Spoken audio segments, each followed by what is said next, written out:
Hi tears, எல்லாருக்குமே காலை வணக்கம்.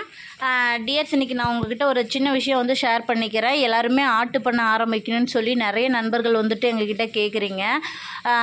நல்ல விஷயங்கள் தான் நண்பர்களே. ஆனால் நான் ஒரு விஷயம் உங்ககிட்ட ஷேர் பண்ணுறேன். ஒரு ஆட்டு பண்ண ஆரம்பிக்கணும் அப்படின்னா வேலையாட்கள் போட்டு வந்துட்டு ஸ்டார்டிங்லேயே நீங்கள் வந்து லாபம் பார்க்கணுன்னா அது வந்து ரொம்ப கஷ்டம். இப்போ நீங்கள் ஆட்டு பண்ணை வந்து ஸ்டார்ட் பண்ணுறீங்கன்னா எவ்ரிடே நீங்கள் வந்து களத்தில் இறங்கினா மட்டும்தான் நம்ம வந்துட்டு இதில் ஒரு சக்ஸஸே பார்க்க முடியும். ஆடு வந்து நல்லா தெளிவாக இருக்கா, அதனுடைய மூக்கில் சளி இருக்கா, கண்ணு தெளிவாக இருக்கா, கழிச்சல் இருக்கா அப்படின்னு சொல்லிட்டு எவ்ரிடே மார்னிங் வந்து பார்த்திங்கன்னா நீங்கள் ஆட்டை வந்து அது ஆக்டிவாக இருக்கா, காலையில் எழுந்திரிச்ச உடனே பண்ணையை ஓப்பன் பண்ணதும் எல்லா ஆடுங்களும் சாப்பிட்றதுக்காக வந்து பார்த்திங்கன்னா ரன்னிங்கில் இருக்கா, ஓடுதா, இல்லை அப்படியே நின்றுட்டு இருக்கா, இல்லை ஒதுங்கி தானாக தலையை தொங்க போட்டுட்டு நிற்குதா அப்படின்னு சொல்லிட்டு ஒவ்வொரு டேவும் வந்து பண்ணைக்குள்ளே நுழையும் போதுமே நம்ம வந்து பார்த்திங்கன்னா நம்ம ஆடுங்களை வந்துட்டு பார்க்கணும்.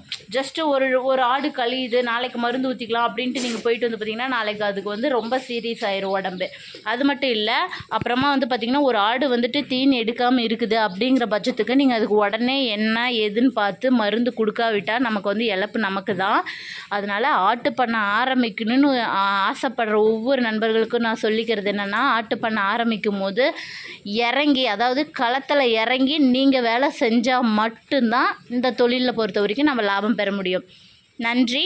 உங்களுக்கு ஏதாவது கேள்வி வேணும், என்ன இப்போ தீவனம் போடுற மாதிரி வேணும், அல்லது ஆடுக்குட்டி எப்படி எடுக்கணும், அல்லது என்ன மருந்து கொடுக்கணும் அப்படின்ட்டு நீங்கள் வீடியோவில் எனக்கு கமெண்ட் பண்ணுங்க நண்பர்களே. ஒவ்வொரு வீடியோவிலையும் அந்த கேள்விக்கான பதில் வந்து என்னால் முடிஞ்ச வரைக்கும் நான் உங்கள் கூட